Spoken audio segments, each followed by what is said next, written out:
Hi, welcome to our presentation. Today we'll be talking about how we built a pneumonia and COVID-19 detection model using deep learning. So what exactly are we solving here? As of now, there's no way to accurately and timely diagnose respiratory diseases such as COVID-19 or pneumonia. You might ask yourself, why is this important? Well, these respiratory diseases are one of the leading causes of death in the world.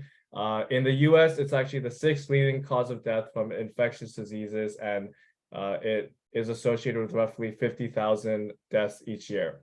And the recent COVID-19 pandemic has only reaffirmed how important a tool like this might be used. Next up, we have Kai talking about data processing. So first, let's address our data source. So our data source consists of chest X-rays of patients who either suffer from pneumonia, COVID-19, or have no respiratory illness. Furthermore, our data source is aggregated thanks to researchers from University of Qatar, Doha, Dhaka, and as well as medical doctors that were willing to collaborate in the regional area. So here's an image / summary of our classes of interest in our data source. The key takeaway is that the distribution of counts for our classes of interest are not equal, and I'll address why this is an issue in the later slides. So now with respect to data splitting, we chose to do our data splitting locally, actually, due to the computational restrictions we had doing data splitting on our Google Colab session. And as a result, we split our data with a 70-15-15 split, respectively, for our training, validation, and testing sets. Furthermore, we decided to filter out certain types of images that were irrelevant to our training, such as lung opacity images and images with a bitmask filter. So these images were irrelevant to our training. Finally, with respect to data augmentation, as I mentioned prior, we had an unequal distribution of counts for classes of interest. So we addressed this with weighted sampling.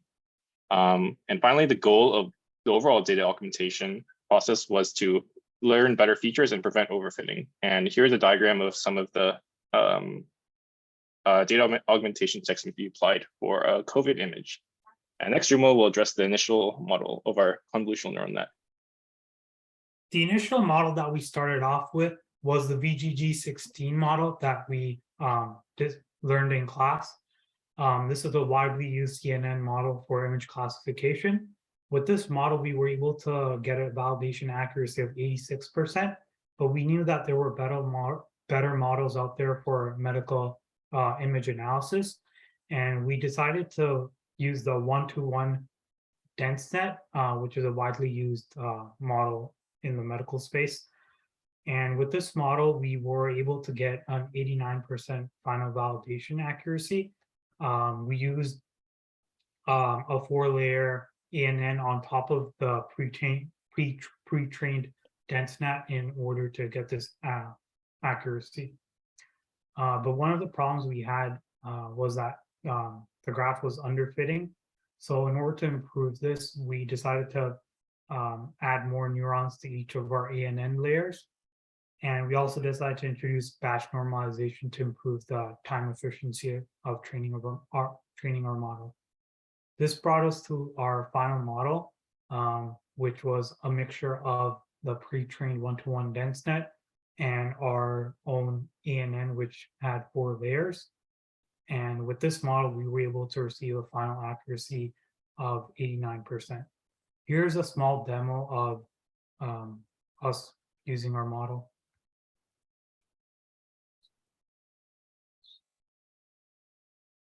So this is our testing data. It's split up into our 3 classes, and each class has a bunch of images of X-ray pics. And I've loaded this data onto our Google Colab under the testing data, and also loaded the test data loader. And I also have our best model, which is saved, and I've loaded that up. And now I'm going to run the model and compare the accuracies of each class and how well they perform.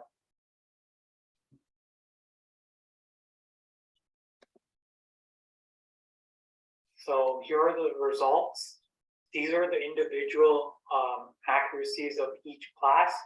This is the overall accuracy of our model, which is 89% on testing data that has never been seen before and from a different source. And this is our confusion matrix with the raw number of misses and matches. And this is the same information, but in a percent form. Now Jackie will go over our quantitative results. Thanks. So yeah, one eternity later and a spike in my hydro bill, we were able to train our model for 20 epochs, and that resulted in a final validation accuracy of 91% and a final test accuracy of 92%. We generated a confusion matrix for this, as well as precision, recall, and F1 scores. You can observe that pneumonia scores are noticeably higher than the rest, and Kevin will explain to you why that is, as well as further quantitative results. Yeah, so from this matrix, you can see that a lot of COVID-19 images were actually predicted as normal lungs and also vice versa.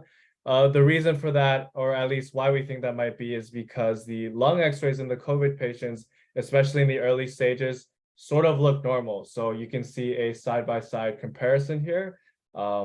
And as COVID progresses, as it gets more serious, the images become a lot more differentiable from the normal lungs.